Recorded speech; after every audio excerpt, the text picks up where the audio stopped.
제12장. 여호와께서 아브라함에게 이르시되 너는 너희 고향과 친척과 아버지의 집을 떠나 내가 네게 보여줄 땅으로 가라. 내가 너로 큰 민족을 이루고 네게 복을 주어 네 이름을 창대하게 하리니 너는 복이 될지라.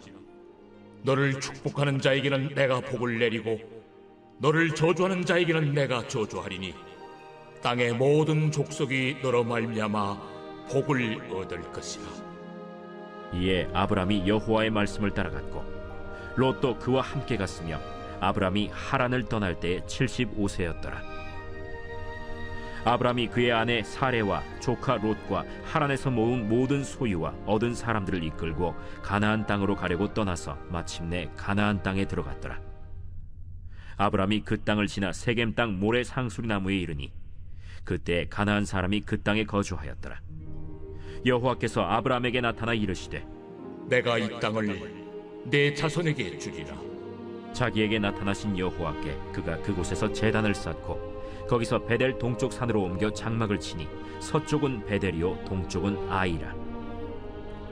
그가 그곳에서 여호와께 제단을 쌓고 여호와의 이름을 부르더니 점점 남방으로 옮겨갔더라. 그 땅에 기근이 들었으므로 아브라함이 애굽에 거류하려고 그리로 내려갔으니 이는 그 땅에 기근이 심하였음이라. 그가 애굽에 가까이 이르렀을 때 그의 아내 사레에게 말하되 내가 알기에 그대는 아리따운 여인이라. 애굽 사람이 그대를 볼 때에 이르기를 이는 그의 아내라 하여 나는 죽이고 그대는 살리리니 원하건대 그대는 나의 누이라 하라. 그러면 내가 그대로 말미암아 안전하고 내 목숨이 그대로 말미암아 보존되리라. 아브라함이 애굽에 이르렀을 때 애굽 사람들이 그 여인이 심히 아리따움을 보았고 바로의 고관들도 그를 보고 바로 앞에서 칭찬하므로 그 여인을 바로의 궁으로 이끌어들인지라. 이에 바로가 그로 말미암아 아브라함을 후대함으로 아브라함이 양과 소와 노비와 암수 나귀와 낙타를 얻었더라. 여호와께서 아브라함의 아내 사레의 일로 바로와 그 집에 큰 재앙을 내리신지라. 바로가 아브라함을 불러서 이르되 내가 어찌하여 나에게 이렇게 행하였느냐? 내가 어찌하여 그를 내 아내라고 내게 말하지 아니하였느냐? 내가 어찌 그를 누이라 하여 내가 그를 데려다가 아내를 삼게 하였느냐? 내 아내가 여기 있으니 이제 데려가라. 바로가 사람들에게 그의 일을 명하매 그들이 그와 함께 그의 아내와 그의 모든 소유를 보내었더라.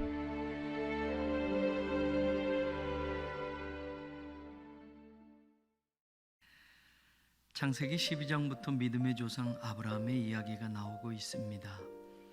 하나님께서 아브라함을 부르시고 그가 그 부르심에 응답하여 고향을 떠나는 이야기와 그가 정착해서 살아가야 할 땅에 큰 흉년이 들어서 애굽으로 내려가 살아야 했던 이야기가 그 내용입니다. 하나님은 아브라함에게 복을 주시겠다고 약속하시면서 그를 그의 고향 갈대아 우르에서 부르십니다. 창세기 12장 3절에서 4절 말씀, 내가 너로 큰 민족을 이루고 내게 복을 주어 내 이름을 창대하게 하리니 너는 복이 될지라. 너를 축복하는 자에게는 내가 복을 내리고 땅의 모든 족속이 너로 말미암아 복을 얻을 것이라. 그에게 주시겠다고 하신 복은 아브라함 혼자만 누릴 복이 아니라 땅의 모든 족속까지 받게 될 복이었습니다. 아브라함의 후손으로 인류를 구원할 예수 그리스도가 이 땅에 오셨고 예수님을 그리스도로 영접하고 믿는 믿음 안에서 아브라함은 모두에게 믿음의 조상이 되기 때문입니다. 로마서 4장 16절에 율법에 속한 자에게 뿐만 아니라 아브라함의 믿음에 속한 자에게도 그러하니 아브라함은 우리 모든 사람의 조상이라. 갈라디아서 3장 29절에 너희가 그리스도의 것이면 곧 아브라함의 자손이요 약속대로 유업을 이을 자니라. 이처럼 아브라함을 복의 사람이 되게 하기 위하여 하나님이 그에게 명령한 것이 있었습니다. 1절에 내가 내게 보여줄 땅으로 가라였습니다. 하나님은 아브라함에게 지금 내가 보여주는 땅으로 가라고 말씀하시지 않았습니다. 과거에 내가 보여줬던 땅으로 가라고도 말씀하시지 않았습니다. 미래에 보여줄 땅으로 가라고 하셨습니다. 여기엔 동쪽이다 서쪽이다 하는 방향이 없습니다. 그러나 가라고 말씀하고 있습니다. 어디로 가야 할지 모릅니다. 무조건 떠나라고 말씀하신 그분, 하나님만 믿는 것밖에는 방법이 없습니다. 이때의 모습을 히브리서는 믿음으로 아브라함은 부르심을 받았을 때에 순종하여 장래의 유업으로 받을 땅에 나아갈새 갈 바를 알지 못하고 나갔다고 말하고 있습니다. 보여주시면 가겠습니다. 지금 모든 문제를 해결해 주시면 전진하겠습니다. 이건 하나님이 원하는 신앙이 아닙니다. 확실하게 보여주시고 분명하게 하나님이 제시해 주시면 확인해 보고 나가겠습니다. 이건 아브라함에게도 우리에게도 하나님이 원하시는 믿음이 아닙니다. 믿음은 보고 가는 게 아닙니다. 믿음은 알아보고 가는 게 아닙니다. 하나님의 말씀이기 때문에 가는 것이 믿음이어야 합니다. 그래서 믿음은 명사가 아니라 동사가 되어야 합니다. 우리는 많은 부분을 믿음의 첫 발자국을 내딛지도 않고서 먼저 하나님께 보여주시면 가겠다고 할 때가 많습니다. 뭔가 처음부터 확실한 게 있어야만 시작하겠다고 합니다. 또는 우리가 가진 것만 계산해 보고 할지 말지를 결정합니다. 이러면 할 수 있고 그것이 안 되면 할 수 없다고 이유와 핑계를 먼저 찾아보는 것이 신앙생활에도 습관이 되어 믿음이 아닌 현실과 조건에 맞추어 일을 하려고 합니다. 하나님의 말씀보다 하나님이 함께 하심보다 조건과 환경이 개선되어야 움직이겠다고 하는 죄의 습성이 우리를 붙들어 매게 합니다. 여기에 길들여지기 시작하면 신앙은 더 이상 자라지 않습니다. 교회도 마찬가지입니다. 50년이 되고 100년이 되었어도 늘 그 자리에서 하던 것만 붙들고 만만한 것만 해보는 교회는 믿음으로 가는 여행을 떠나보지 못합니다. 아브라함은 그렇게 믿음으로 하나님이 보여주실 것을 믿고 출발하였습니다. 그리고 마침내 가나안 땅에 들어가게 되었습니다. 그때 하나님이 나타나셔서 확실한 약속을 하십니다. 여호와께서 아브라함에게 나타나 이르시되 내가 이 땅을 내 자손에게 주리라 하신지라. 자기에게 나타나신 여호와께 그가 그곳에서 제단을 쌓고, 그러나 이내 그 땅에 기근이 들었고 아브라함은 하나님께 묻지도 않고 바로 자신의 살 길을 찾아 하나님이 주신 그 땅을 버리고 애굽으로 떠나게 됩니다. 여기서 아브라함의 인생에 하나님이 빠진 신앙의 공백을 보게 됩니다.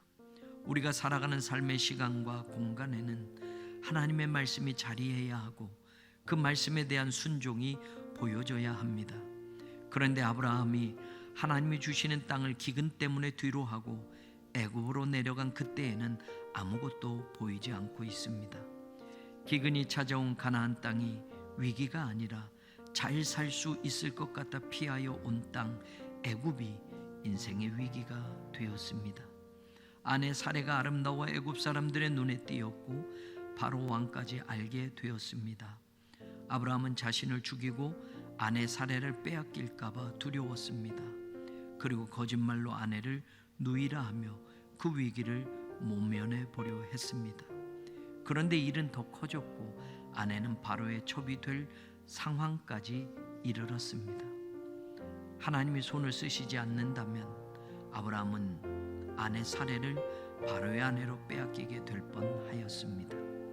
바로에게 받은 재물로 부자라는 소리는 들을 수 있을지는 몰라도 아내를 다른 남자의 품에 빼앗기는 비극은 누구도 막아줄 수 없었습니다. 돈은 벌지만 애굽에서는 가정이 깨지는 위기가 찾아올 수 있었습니다. 그런 위기와 비극이 몰려오는 상황에도 아브라함은 이상하게도 하나님을 부르지 않았습니다. 아니, 하나님을 잊어버린 것 같이 보였습니다. 하나님을 예배하는 자리도 찾지 않았습니다.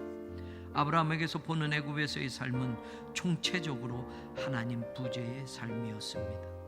하나님이 빠져버린 인생을 살고 있는 것입니다. 오늘도 애굽과 같은 이 세상은 우리에게서 하나님의 말씀이 들리지 않게 만들고 당장에 먹고 사는 것이 중요한 것처럼 인생을 급하게 몰아가면서 하나님께 예배하는 시간까지 빼앗아 갑니다. 애굽의 시간과 공간에서 하나님의 이름이 사라졌던 아브라함처럼 사탄은 세상 속에서 우리를 그렇게 유혹하고 하나님의 말씀에 무감각하게 만들어 믿음의 자리가 어디인지조차 구분하지 못하게 만들며 예배자로 서는 삶을 무너지게 만들어 간다는 것을 알아야 합니다. 하나님이 아브라함을 왜 우상의 도시 갈대아 우르에서 나오게 하셨습니까? 고작 애굽에서 빌부터 살면서 바로가 주는 걸로 배불리며 살라고 아브라함을 선택하신 것이 아닙니다. 자신은 살기 위해서 아내를 동생이라고 속이고 잔머리 쓰면서 재산이나 모아 부자 소리 들으며 살라고 부르신 것이 아닙니다. 만약 하나님이 도우시지 않았다면 아브라함은 그냥 그렇게 끝나는 인생이 되고 말았을 것입니다. 우리를 이 세상에서 부르신 하나님, 우리 각자에게도 보여주실 땅이 있고 약속하신 가나안이 있습니다.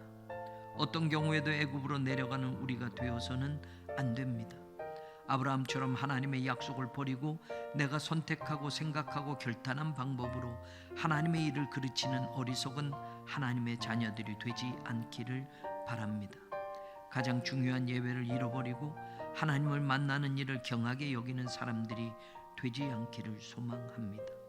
기근 때문에 애굽을 향해 내려가는 사람들이 되지 말고 환난 중에도 고난 중에도 약속의 땅을 지키는 믿음의 사람들이 되기를 바랍니다.